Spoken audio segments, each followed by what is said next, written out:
Can you hear me? Oh, holy fish, I can hear you. Oh, Todd, dude, I love the picture of Adam Silver. That was hilarious. It is funny. So for those who don't know, my buddy David Fishoff from college, he is going to talk about the New York Knicks, his home team. So we'll get right into it. They're current East, 21-26. The only bright spot, obviously, is Porzingis. He will be an all-star this year. But I just kind of wanted to get your thoughts on, is too much pressure on Porzingis right now to carry the team? Is that weighing him down? Well, yeah. What I would consider kind of a take I had probably last week, I was talking with a buddy of mine from high school because everyone's all in on Porzingis, is everyone has seemed to be throwing around some dirt comparisons to Porzingis and how great he is. And Porzingis is great. I mean, he's 22 years old. He's Latvian. Guy's a frat star, like out of his mind, like can play ball. Only real red flag is that he's missed a few games with injuries, and being 7'3", that definitely happens and it's a risk. And only good thing Phil Jackson's done. But my take is that everyone's looking for Porzingis to be kind of like Dirk, an MVP, like averaging 25, 30 points a game. And I'm not sure he's that. And I don't mean that in a bad way.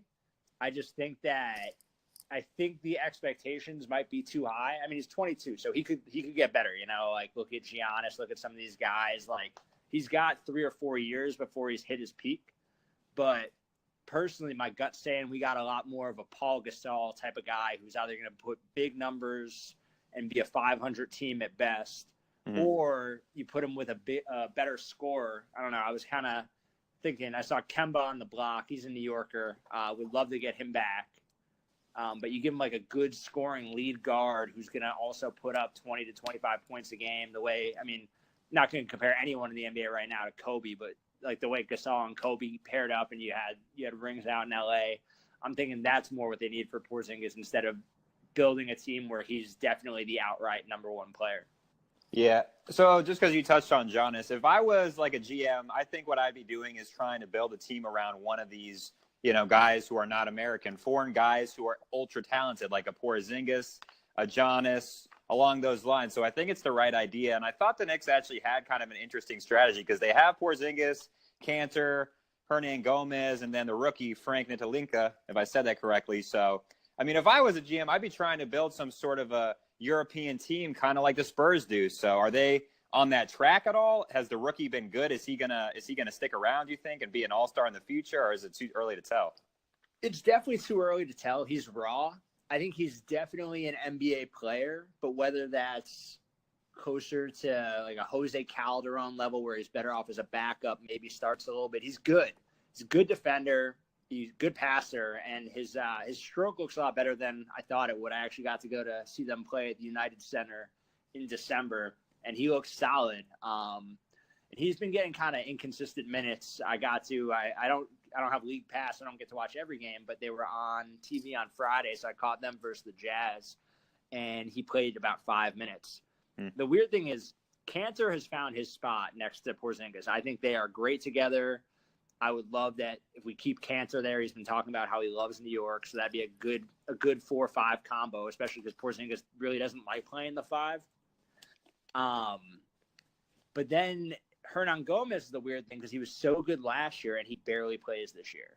I mean, he's been healthy, so he's sat out. I think he's been like coach's decision on the bench, like 20 games. He's averaging less than 10 minutes a game.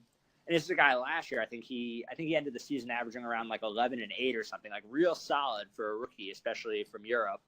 And they said it's something with his defense, something with his practice, but he just hasn't been playing. And I think it's the defense. Like the European guys, I think even the Blazers right now, Nurkic was so good last year, and he can't even get minutes because he can't play defense either. So, I mean, kind of along the lines of the Hernan Gomez, Cantor, Porzingis, like if I were you guys, I don't know what you're targeting at the trade deadline, and I doubt that this team would ever trade this guy, but like the ideal team I would be trying to build, that European powerhouse where all these guys like each other. I mean, the Knicks need to give up their future and get like Nikola Jokic or something. Jokic and Porzingis and Cantor all really like each other, and they're all big and can pass, shoot, move around. I mean, who are you guys actually going to get at the trade deadline? Who are you targeting? I really don't know. And it's awkward because in order to make a trade, we have to get rid of a good piece. I mean, Porzingis, untouchable. I still hate Phil Jackson to this day for even mentioning the idea of trading him. Tim Hardaway, who I have mixed feelings about, and we can get to that a little later, his contract is just too big. And the problem is also, if the Knicks make a move and if I'm them, I'm thinking I'm trying to get rid of Noah's contract. That thing is gross. It's got 3 more years left, and he's not even seeing the floor. But in order to get rid of him, you got to hope that maybe someone wants a guy like Hernan Gomez and can build around him. Frank, I would assume, is untouchable right now. I don't know if any team would want him per se. Like, he's got upside, but you know, he's not out here. He's not playing like Tatum or Donovan Mitchell or one of those top guys where you know you're getting. He's a play for 2 or 3 years down the road, so I don't think he's getting moved. And we don't really have any good expiring contracts. I think McDermott's a free agent after the year, but I mean, no one's making a big play for Doug McDermott as much as I love the guy. Yeah. You think if the Knicks don't make the playoffs, that Hornacek is done? You think he's gone next year if they don't make the playoffs? I go back and forth. I think he got kind of a raw deal because last year was just a waste because they were trying to run the triangle. And the thing is, this is a weirdly built team where I think talent-wise, this team's ceiling is the 7 or 8 seed. Like they could sneak into the playoffs. You know, they can win some games, but they're definitely a major piece, like at least an all-star caliber piece away from really competing in the East.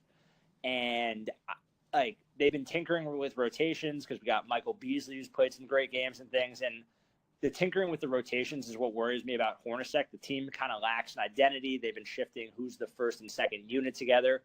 Frank and Porzingis play great together, but I think they've been playing together, I think, less than 10 minutes a game.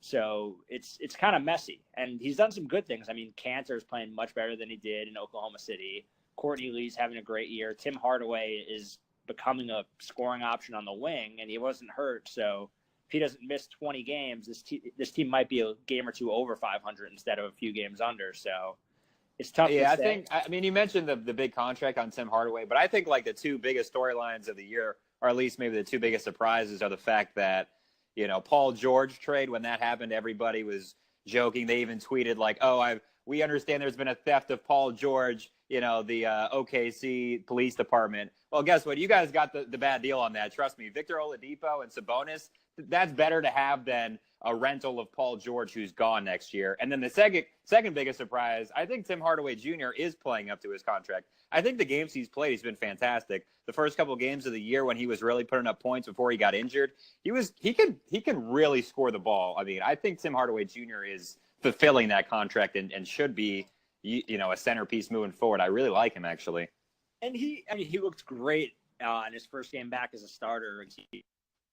I think he was 6 or 7 from 3. He was actually just raining down. But the problem is the market's so weird, and I think it's not too overvalued for his contract. The frustrating thing is I think Atlanta was offering him about 10 or 11 million a year, and we paid 16.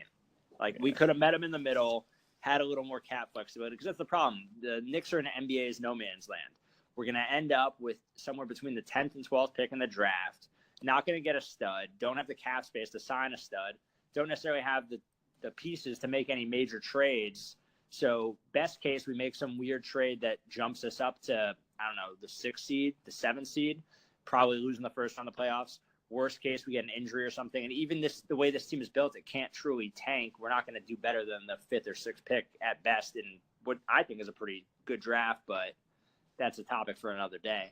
Yeah. Well, I don't want to dig into it too much because it's all speculation, but everybody seems sold that LeBron's going to go to LA. And I think that he really does like Lonzo Ball. I mean, I really like Lonzo the way he plays and he gets others involved. But I think Lonzo Ball kind of plays similar to LeBron, and I'm not really sure how they're going to mesh. And I don't think that LeBron wants to deal with LeVar Ball fucking criticizing him. So I think the fact is that the New York Knicks, being LeBron and the media attention that he wants and this and that, I think the Knicks actually have a decent chance to get LeBron. If they can make the numbers work, it'd be fascinating. It would be absolutely fascinating because, I mean, New York loved Melo. Phil Jackson's what ruined the whole thing with Melo. And I will say, the trade, I mean, you said how it was kind of a steal for the Pacers when they got Oladipo and Sabonis. I think both trades the Thunder made this year, it was a rare example where both teams in both trades won. I think Indiana was able to kind of rebuild and move on and do their thing, although they're always just going to be mediocre and lose in the conference finals at best. And, I mean, Paul George is working out. OKC is playing better than they did last year. And Melo, the same thing with Melo for Cantor and McDermott. Like, the Knicks were kind of in this awkward phase. Do we go with Melo? Do we go with Kristaps? And now Kristaps is getting the opportunity to be the leader. And he definitely needs a volume scorer or a good point guard next to him, that type of thing. But I think all three of those teams in those two trades are better off by having made those two trades, which doesn't happen too often. Yeah. I mean, is there anything else about the Knicks that maybe normal, people that are casual fans that don't watch them don't know about? I usually try to keep these under like 13 minutes, so probably the last topic. But is there anything about the Knicks that maybe people aren't realizing right now? Anybody that's surprising or anything like that? Well, I got to show love for Michael Beasley. He played for the Heat. He was drafted by the Heat for you, but he is just out of his mind, and he's good every once in a while for a nice 25, 30-point game out of nowhere coming off the bench. Kyle O'Quinn, word on the street is that he moonlights as basically a bar mitzvah dancer. He's been hitting up a lot of bar mitzvahs. Comes from the New York Post. Fan favorite. I love the guy. He's getting paid like $6 million a year, and he's just solid, rock solid bench guy. And besides that, look out for the reunion. The Knicks are trying to salvage Trey Burke and put him next to Tim Hardaway and hope they can recapture some of that Michigan magic. If anyone remembers the NCAA tournament 2013, I think that Michigan squad with Burke and Tim Hardaway was good. It was. That is good. I appreciate that. That is the knowledge I was looking for right there. Kyle O'Quinn's going to bar mitzvahs. He needs that he needs to diversify his income, get a couple bucks from these, bar mitzvahs every once in a while. So that and the Trey Burke, I do think that Trey Burke's been a big disappointment in the league. But if you do put these guys, the most underrated thing in the NBA is they just don't take into account that guys being around each other who like each other, it's going to make an impact. And if Trey Burke and Tim Hardaway really are as close as they were in college, I think that Trey Burke does have a chance to come back. And he obviously was ultra talented. He's still a lottery pick. Yeah, and he's young. I mean, he's 26, 27. He could still ball. I mean, this is when he should be at his peak. Yeah. All right, but my man Lefish, I really appreciate you coming on the podcast and talking Knicks, and that was some good knowledge you just dropped there, buddy.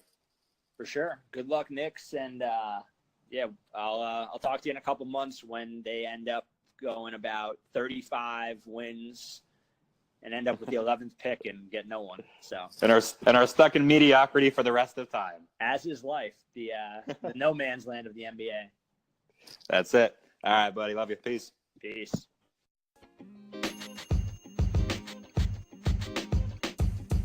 The podcast you just heard was recorded with Anchor. If you want to make your own, download the Android or iOS app completely free from anchor.fm/podcast. That's anchor.fm/podcast.